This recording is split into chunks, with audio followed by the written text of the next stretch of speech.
안녕하십니까 더배우원 여러분. 청소년 상담사 상급 필기시험 대비를 위한 오늘 우리가 세 번째 과목인 심리 측정과 평가와 관련된 내용을 배우고 있고요. 오늘은 그 과목의 7번째 시간입니다. 교재의 위치는 174페이지 가운데 보면 행동 관찰 평가 및 면접이라고 하는 내용이 있고요.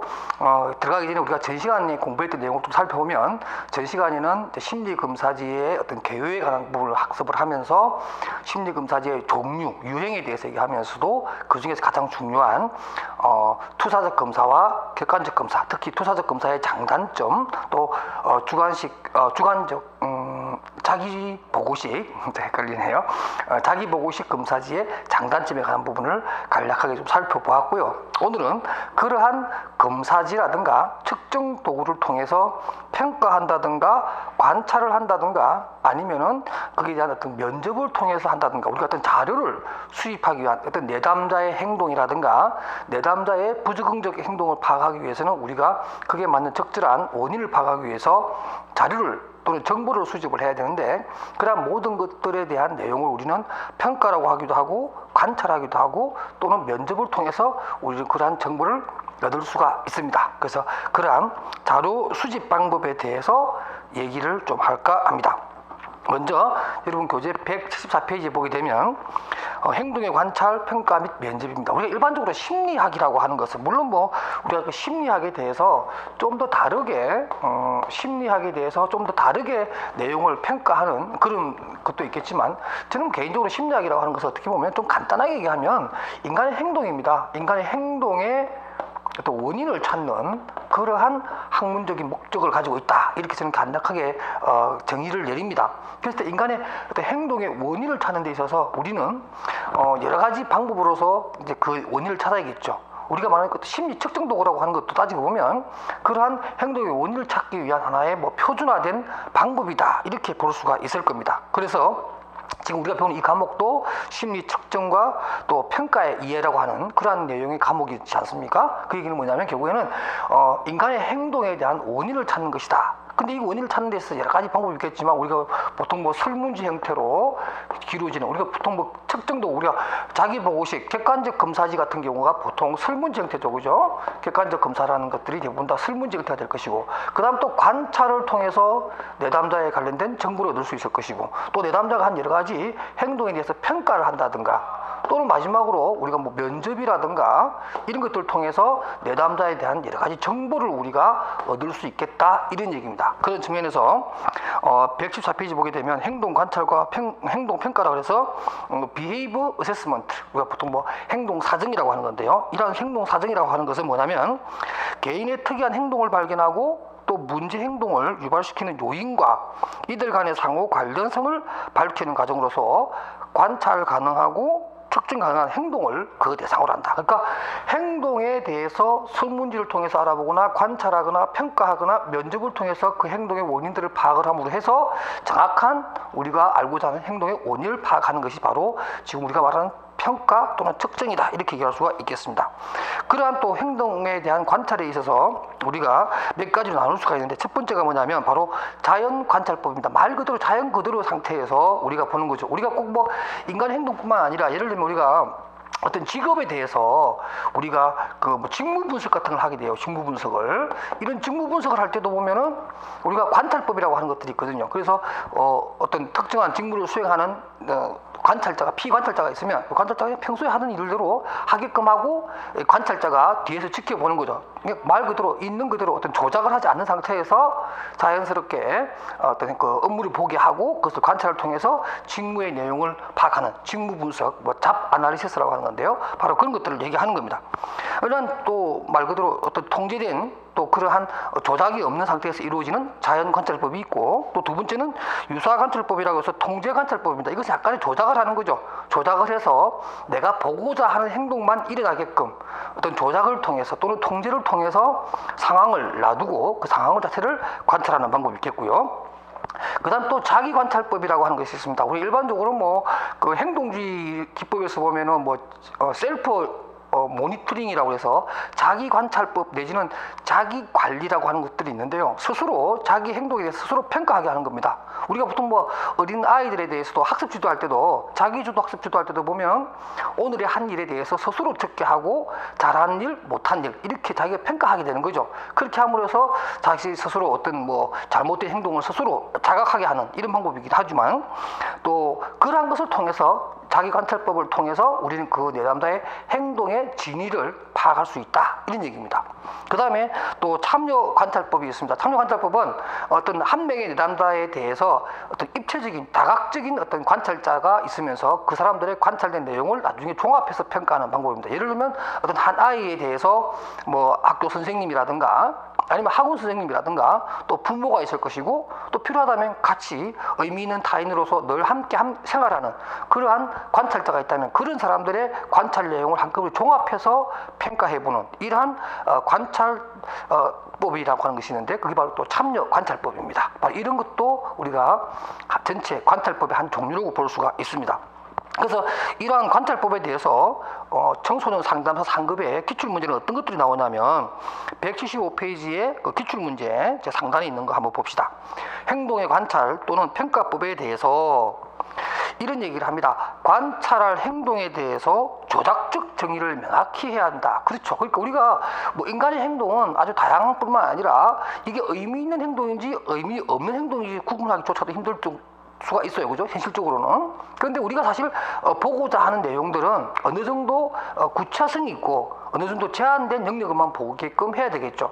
그러니까 우리가 보려고 하는 내담자의 행동을 어디서부터 어디까지가 그 행동이고 또 우리가 보고자 하는 행동은 어떠한 의미를 가지고 있다. 개념적인 부분을 정확하게 우리가 통일을 시켜야 그 결과를 우리가 나중에 갈무리할 수 있어요. 그래서 어떤 관찰하고자 하는 행동에 대해서는 정확한 조작적 정의, 여러분 뭐 조작적 정의라는 말은 잘 아시니까 제가 따로 설명드리지 않겠습니다. 이런 조작적 정의가 필요하고요. 그다음 두 번째는 또 뭐냐면 자연적 관찰, 우리가 조금 전에 앞에 배웠던 그 자연 관찰법이라고 하는 방법이 있는데 이거 참 좋아요. 왜냐하면 자연 관찰법이라고 하는 것은 말 그대로 인형 그대로의 내용을 관찰을 통해서 하는 것인데 자연 관찰법이 가지고 있는 가장 중요한 장점 중에 하나는 뭐냐면 반응성이 적다라는 거죠. 반응성이라는 말은 뭐냐면 그러니까 우리가 어떤 누군가가 나를 관찰한다 이렇게 생각을 하게 되면 아무래도 평소에 내가 하는 행동하고 좀 다르게 행동할 수 있겠죠. 예를 들면 내가 직무 분석을 하기 위해서 하는데 직무 분석이라고 하는 것은 결국 나중에 뭐 예를 들면 뭐 직무 평가라든가 나의 인사고과와 관련된 그런 얘기로 이게 전개가 되죠. 그러니까 자기가 하는 행동에 있어서 그 내용에 따라 자기가 인사고과를 잘 받을 수도 있겠고 아니면 자기 업무에 대한 난이도라든가 책임성이 높아져서 자기 어떤 연봉이라든가 이런 것들이 올라갈 수가 있겠죠. 그러니까 평소에 하던 어떤 자연스러운 행동이 아니라 좀 좋게 보이려고 하는 것 또는 뭐죠? 좀 더 자기가 하는 일이 좀 더 중요해 보이는 것처럼 평소에 의미 없는 행동도 의미 있는 행동인 것처럼 그렇게 반응을 해버릴 수가 있다는 거죠. 이해되시죠? 그래서 그러니까 조작의 의미가 아니라 자연적인 것은 그러한 부분에 있어서 약간의 어떤 좋게 보이려고 하는 것 또 그럴싸하게 보이려고 하는 그러한 반응성을 낮추는 그런 의미에서 매우 좋은 상황이다. 그러니까 인위적인 상황이 아닌 자연적인 상황에서 관찰하는 것이 정확한 관찰의 포인트가 될 수 있겠다 이런 얘기입니다. 그다음에 세 번째 보게 되면 이런 거 있어요. 행동 관찰법 중에 평정자가 우리가 보통 뭐 평가자가 되겠죠. 한 번에 관찰해야 할 표적 행동의 개수는 적을수록 좋다. 뭐 너무 많으면 사실 우리가 정확하게 평가하기는 좀 그렇죠. 관찰이라는 게 뭐예요? 세심하게 살펴보아야 되는데 내가 보아야 될 행동의 개체수 또는 행동의 어떤 유형이 많으면 많을수록 볼 수 있는 어떤 그런 시각의 제한이 있기 때문에 제대로 어느 하나 제대로 못 볼 수 있다는 거죠. 그러니까 어떤 관찰의 개수 내지는 표적 행동의 개수는 적은 것이 좋다. 더 잘 들여다볼 수 있다 이런 얘기고요. 그다음 네 번째는 발생 빈도가 높은 행동의 기록은 간격 기록법을 사용한다라고 해서 뭐 자주 빈번히 일어나는 것을 계속 쳐다보는 것은 별 의미가 없죠. 그래서 그런 경우에는 우리가 어떤 단계적으로 어떤 시차를 두고 살펴봄으로 해서 그 사이에 어떤 변화도 우리가 알 수 있을 것 같고 그렇게 해서 뭐 계속 살펴보는 것이 아니라 빈번하게 일어나는 그런 행동에 대해서는 간격 기록법을 사용하는 것이 훨씬 더 경제적이고 효율적이라는 얘기를 할 수가 있습니다. 그래서 이 기출문제에 나와 있는 이 네 가지의 보기는 여러 번 출제가 되는 아주 중요한 지문의 내용이 됩니다. 그래서 여러분 꼭 알아두시기 바랍니다. 그 다음에 이제 2줄로 가서 검사지 또는 우리가 뭐 측정 도구 또는 검사 도구의 선정에 관련된 얘기를 합니다. 뭐 아주 평이한 내용이긴 하지만 어느 시험에나 항상 나왔던 매우 중요한 내용입니다. 쉬운 내용일 수도 있지만은 워낙 중요한 내용이기 때문에 난이도가 좀 낮은 수준에서 늘 출제가 되는 그런 내용이라고 보시면 되겠습니다. 측정의 문제와 유의사항으로서 검사 도구의 선정 시 유의사항입니다. 자, 우리 일반적으로 검사지를 선정할 때 제일 먼저 할 것이 뭐냐면 이 상담에 있어서 꼭 필요한 절차이냐는 거죠. 우리가 정말 좋은 상담은 굳이 뭐 측정 도구를 사용하지 않고 정직적 방법을 통해서 어떤 내담자를 관찰할 수 있다면 그만큼 좋은 것도 없어요. 그러나 우리가 이제 좀 더 과학적이고 좀 더 확신에 찬 결론을 내리기 위해서 이러한 검사지를 활용하게 되는데, 그렇다 하더라도 상담의 목적이라든가 상담의 목표에 부합되는 그러한 검사지를 사용해야 된다, 또 선정을 해야 된다, 이런 얘기가 되겠고요. 그다음 또 선정한다 하더라도 대부분의 뭐 검사지는 다 표준화된 검사지이긴 합니다만, 우리 일반적으로 신뢰도 부분은 우리가 신뢰도를 확보하는 데는 그렇게 어렵지 않아서 대부분 다 신뢰도가 있는 검사지는 시중에 다 나와 있습니다만은 타당도를 확보하는 것은 그렇게 쉽지 않아요. 그래서 신뢰도와 타당도 둘 다 봐야 되겠지만, 또 신뢰도 부분뿐만 아니라 타당도 부분이 확보가 되어 있는 그런 검사지인가를 염두에 두고 선택하는 것이 굉장히 중요하다, 이런 얘기고요. 그 다음에 176페이지 위에서 세 번째 줄에 보면 반가로 5분의 이런 얘기가 나오죠. 심리검사의 실용성을 고려해 보아야 한다. 너무나 당연한 얘기입니다. 아무리 좋은 검사지라도 그 검사지 사용하는 데서 비용이 아주 많이 든다든가, 아니면 구하기가 힘들다든가, 아니면 실시하기가 힘들고, 또 내담자의 상황에 따라서 문항이 많다거나, 그죠? 또 문항 자체가 굉장히 어렵게 구성되어 있으면 검사지로서 좀 문제가 되겠죠. 실시하는데 어려움이 있습니다. 그러니까 검사지 자체가 좀 실용적이고 경제적이고 또 누구나 또 쉽게 검사에 응할 수 있는 그러한 검사지가 좋다라는 거죠. 그래서 그러한 검사지 위주로 선정을 해줘야겠다, 이런 얘기고, 두 번째, 이러한 선정과 더불어서 이제 실시에 따른 여러 가지 내용들을 한 번 더 살펴볼 필요가 있겠습니다. 상담 도중에 우리가 어떤 검사지를 사용해야 될 경우에 상담자는 검사 도구를 선정할 때 검사 도구의 뭐 타당도, 신뢰도, 뭐 실용도, 조금 전에 우리 설명했던 그 내용입니다. 그 외에도 객관도라든가 또 심리 측정의 한계 등을 충분히 고려한 상태에서 사용해야 된다는 얘기죠. 심리검사지가 만능이 아니라는 거예요. 우리가 경우에 따라서는 우리가 보통 검사폭탄이라고 그래요. 그러니까 뭐 내담자가 찾아오면 뭐 다른 얘기 하기 전에 먼저 뭐 검사 한번 해봅시다, 그래가지고 그냥 검사지 착 미는 거죠. 그리고 또 그 검사 끝나고 나면 또 다른 검사 또 하나 또 실시하고, 그래서 오자마자 내담자가 굉장히 피곤하게끔 그야말로 검사지만 계속 제공함으로 해서 내담자라 이거 죄송합니다. 상담에 어떤 저항감을 일으키게 하는 이러한 검사폭탄은 우리가 저지르지 말자, 이런 얘기입니다.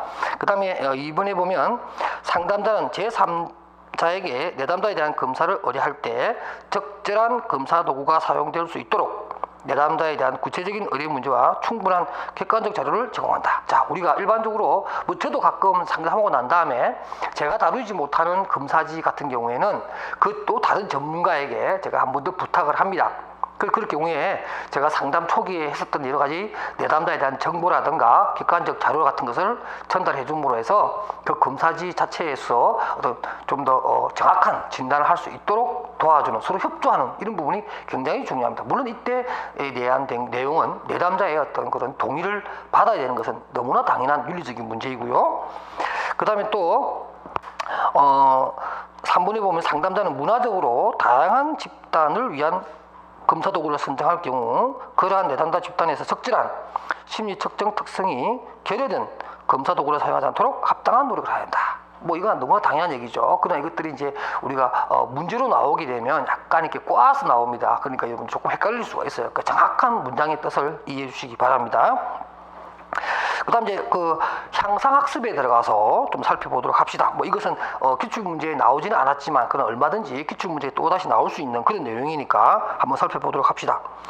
향상학습에 뭐라고 되어 있냐면 검사 실시 전에 시행되는 면담의 목적이라고 해서 우리가 검사 실시하기 전에 내담자와 함께 반드시 검사에 대한 문제를 가지고 면담을 해야 됩니다. 이럴 때에 친숙한 라포 형성을 해주는 것이 중요하고 또 검사의 목적이라든가 왜 이 상담에서 이 검사제가 꼭 필요한지에 대해서 충분한 이해를 구하는 것이 좋겠고 또 이래 해야만 검사의 동기가 좀 높아져서 좀 더 성실하고 우리가 보통 뭐 태도 검사 같은 경우라든가 정서적 검사 같은 경우에는 정답이 있는 게 아니고 실시할 때 뭘 봐야 되죠? 좀 더 충실하고 성실하게 답변할 수 있도록 유도하는 게 굉장히 중요하죠. 이러한 어떤 정서적 검사를 생각한다면 검사에 따른 동기를 높여주는 것이 바로 실시 전 면담을 하는 목적이라고 얘기할 수가 있습니다. 177페이지로 가서 이제 검사 시행 시 고려 사항을 좀 더 구체적으로 봅시다. 제가 조금 전에 얘기했던 라포 형성을 하는 것이 중요하다라고 얘기했고요. 우리가 보통 뭐 치료 동맹, 뭐 또 작업 동맹 이렇게 얘기하는 게 바로 라포라고 하는 건데 굉장히 중요하다는 것을 말씀드리고요. 그다음 또 라포 형성에 도움이 되는 태도들도 있습니다. 예를 들면 이제 상담자와 내담자가 처음에 검사지를 실시하기 이전에 충분한 얘기를 하고 또 어떤 친근한 목소리 또 친근한 아이 컨택 같은 걸 한다든가 또는 검사지에 대한 충분한 설명을 통해서 내담자가 그 검사지에 대해서 어떤 거부감을 갖지 않도록 해주는 것 이런 것들이 굉장히 좋겠습니다. 이러한 것을 충분히 했음에도 불구하고 여러 가지 변인이 발생할 수 있어요. 그러니까 변인이라고 하는 것은 변수죠. 그러니까 이 변인이나 변수가 많으면 검사지 결과에 대해서 우리가 어떤 신뢰할 수 없는 그런 아주 안 좋은 상황이 생길 수가 있습니다. 그럼 이 변인도 두 가지가 있는데 첫 번째 피검자 또는 수검자 변인이라고 하는 것이 있고요. 나중에 검사자 변인이라고 하는 것이 있습니다. 그럼 먼저 피검자 변인을 한번 보도록 할게요. 피검자 변인은 뭐냐? 우리가 수검자죠. 이 검사지를 이제 해야 하는 그런 내담자를 얘기하는데 이 내담자가 검사가 진행되는 동안 수검자의 정서 상태라든가 신체적 상태에 대해서 검사자는 알고 있어야 됩니다. 그러니까 이 사람의 어떤 지적 능력을 체크한다든가 아니면 어떤 태도에 관한 부분을 체크하는 그런 검사지를 했을 때 이 사람에게 사전에 아주 뭐 안 좋은 일이 있을 때든가 아침에 나올 때 뭐 엄마랑 싸웠다든가 그죠? 뭐 그럴 수 있겠죠. 이런 상황이 결국에는 검사 전체 결과에 영향을 미칠 수 있기 때문에 그런 부분이 있는지 없는지를 꼭 살펴볼 필요가 있겠고요. 그 다음 또 검사자는 수검자의 저항과 두려움을 이해하고 검사 자체에 대한 어떤 그런 거부감이 있을 수 있습니다. 아무리 우리가 뭐 성적을 내는 것도 아니고 정답이 있는 검사제가 아니라 하더라도 뭔가 나를 검사한다라는 그 자체가 사실은 좀 별로 그렇게 편안한 어떤 그런 상황은 아니죠. 좀 불편하죠. 이런 부분에 대해서 충분히 고려하고 그래서 그러한 저항적인 불안이 생기지 않도록 충분한 설명을 해주는 것이 필요하다. 아니면 이 자체가 하나의 피검자 변인으로 되어서 결국에는 검사 결과에 영향을 준다 이런 얘기고요. 그 다음 178에 보면 검사자 변인이 있습니다. 이 검사자 변인은 또 뭐냐? 검사자가 보통 우리 상담자가 되겠죠. 상담자가 어떤 행동이라든가 어떤 언어적인 행동 이런 것들을 인해서 검사 결과에 좋든 나쁘든 어떤 그러니까 좋든 나쁘든 검사 결과에 말 그대로 오염 변인이 생긴 거죠. 그런 것은 별로 좋지 않다는 건데 어떤 거냐면 예를 들면 이런 겁니다. 검사가 비구조화되거나 자극이 모호하거나 어렵거나 새로운 과제일수록 검사자의 영향이 크다라고 이 뭐냐면은 말 그대로 뭐 객관적 검사직이 딱 같은 경우 예 아니요 이렇게 답변하는 경우라면은 사실은 뭐 상담자가 또는 검사자가 뭐라고 해도 크게 영향을 받지 않고 이 피검자 또는 수검자가 자기 생각대로 체크해 나갈 겁니다. 그런데 그 내용 자체가 좀 모호하고 문장의 뜻이 좀 복합적이고 비구조화되어 있으면 상담자에게 물어볼 수 있겠죠. 검사를 하는 도중에 피검자가 검사자에게 그럴 경우에 어떤 답변에 따라서 내용이 달라질 수도 있다는 거죠. 이런 것들이 있겠고 그 다음 또 정서적으로 불안정하고 혼란된 수검자일수록 검사자의 영향이 큽니다. 그러니까 준비가 충분히 안 돼 있는 내담자는 검사자로부터 영향을 받기 때문에 또 그런 의미에서 검사자는 그야말로 충분히 교육받은 사람이 진행을 해야 된다 이런 얘기가 되겠고요. 그다음 4번에 보면 이런 것도 있습니다. 검사 시행 전이나 중간 과정에 검사자의 행동이 중요한 영향을 미치기도 합니다. 그래서 어떤 검사지에 따라서는 이런 것도 있어요. 뭐 검사 도중에 질문을 받지 아니한다. 뭐 이런 매뉴얼로 내용을 정해놓은 것도 있습니다. 그러니까 뭐 질문을 하는데 사실 어떤 문장을 이해하느냐 안 하느냐를 알아보는 그런 검사지일 수도 있는데 그 문장을 모르겠다고 검사 도중에 질문했을 경우에 검사자가 그냥 아무리 생각 없이 그냥 그 내용을 얘기해 줘 버리면 그 검사지 결과는 믿을 수가 없죠. 바로 이런 것들이 조심해야 된다는 얘기고요. 이와 관련돼서 이제 기출 문제를 한번 살펴보도록 할게요. 기출 문제는 뭐라고 나오냐면 검사 결과에 대해서 영향을 미치는 검사자 변인과 수검자 변인, 우리 조금 전에 배웠던 내용 그대로 한번 더 복귀하는 겁니다. 근데 검사자 변인을 보면 제가 좀 정리를 한번 해볼게요. 검사자 변인 중에 참 재밌는 게 있는데 어떤 게 있냐면 이런 게 있어요, 여러분들. 검사자 변인에는 첫 번째가 뭐냐면은 기대 효과입니다. 기대 효과. 이거 뭐냐면 내가 이 검사에 대해서 너는 어떠한 아이니까, 너는 어떠한 청소년이니까 아마 10중 8구 어떤 형이 나올 수도 몰라. 어떤 형이 나올 수도 몰라. 뭐 MBTI에서 이런 형이라든가, 뭐 MMPI 어떤 유형이라든가, 어떤 기대하는 유형을 미리 말해버리면 피검자가 자기도 모르게 검사자의 어떤 기대에 부응해서 그렇게 체크해버리는 경우가 생길 수 있다는 거죠. 또 두 번째로 뭐냐면 코칭 효과가 있습니다. 코칭 효과. 이거는 뭐냐면 충분히 설명을 했느냐 안 했느냐에 따라서 전혀 다른 그런 결과를 보여주기도 합니다. 이건 이제 검사자의 어떤 태도가 굉장히 크게 영향을 미치는 거죠. 그죠? 그 다음 또 세 번째가 뭐냐면 강화변이라고 하는 거죠. 강화변이라고 하는 거 있는데 뭐 변이 또는 강화 효과라고 하는데 이거는 뭐냐면 그런 거죠. 뭐 이번 시험에 네가 만약에 잘한다면, 이번 시험에 네가 만약에 좋은 성적을 거둔다면 내가 뭘 하나 해줄게, 이렇게 해서 우리 강화물을 탁 던져버리는 거예요. 행동주의에서 말하는. 그러므로 해서 이 아이가 평소에는 뭐 예를 들면 하루에 뭐 5시간밖에 공부 안 하는 아이가 뭐 이번 중간고사에 성적이 좋으면 엄마가 스마트폰을 바꿔주겠다, 뭐 이렇게 얘기했다면 그 아이는 갑자기 막 컴퓨터 지금 공부를 해가지고 한 10시간 정도 공부를 했어요. 그래가지고 뭐 성적이 좀 좋았습니다. 물론 뭐 성적이 좋은 건 좋은데 그건 평소에 어떤 행동하고 좀 다르다는 거죠. 검사자가 그 강화를 해줌으로써, 강화물을 던짐으로 해서 평소에 5시간 정도 공부하는 평소의 행동이죠. 근데 그 행동이 강화가 되어서 10시간 하게 됨으로써 우리가 신뢰할 수 없는 어떤 그런 결과가 도출되는 경우가 있습니다. 바로 이런 것들이 있는데 바로 검사자 변인 중에서는 기대, 코칭, 강화 효과라는 거 굉장히 중요합니다. 꼭 알아두시기 바랍니다. 그다음 수검자 변인입니다. 뭐 수검자 변인은 일반적으로 뭐 정서 상태라든가 어떤 그런 심리적인 상태에 관해서 일어나는 여러 가지 변화 내용이 그날따라 일시적이긴 하지만 뭐 예를 들면 아주 기분이 안 좋다든가 뭐 그런 상태가 되어버리면 평소와 다른 행동을 하게 되겠죠. 이런 경우에서 그 결과를 우리가 믿을 수 없는 상황이 된다, 이렇게 설명할 수가 있겠습니다.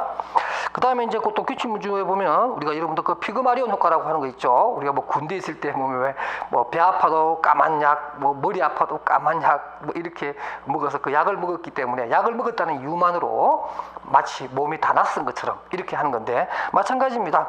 이 피그마리온 효과라고 하는 것은 로젠탈 효과 또는 자성적 예언이라고 하기도 하고 요즘 많이 쓰는 용어인데 자기 충족적 예언이라고 해서 그럴 것이다 라고 이렇게 서로 믿음으로 해서 그 결과가 사실은 왜곡되는 내용입니다. 바로 이것이 이제 검사에서도 있을 수 있다라는 거죠. 우리가 검사 도구가 물론 뭐 굉장히 과학적인 검사지고 또 그렇게 만들어진 것이긴 하지만 그것을 100% 믿을 수 있는 것은 아니죠. 그러나 우리가 검사지가 무슨 만능인 것처럼 그렇게 피검자를 믿게 해버리면 안 된다는 거죠. 그러니까 이 피그마리온 효과라고 하는 것은 긍정적인 것도 있지만 부정적인 것도 있다, 이렇게 여러분들 알아두시면 되겠습니다.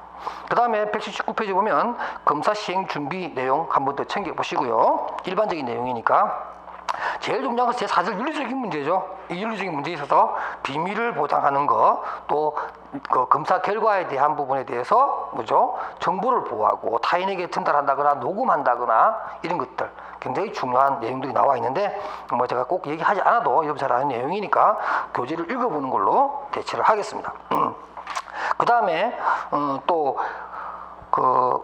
비밀 보장에서 한계라는 부분이 있어요. 한계라는 부분. 이 부분과 그 다음 또 상당 관계에서 이중 관계라고 하는 것이 있고 마지막으로 채점과 해석이라고 하는 부분이 있는데 이것은 조금 내용이 좀 크니까 제가 다시 다음 시간으로 제가 만들어서 설명을 하도록 하겠습니다. 그래서 오늘은 180페이지 앞단까지 공부했고요.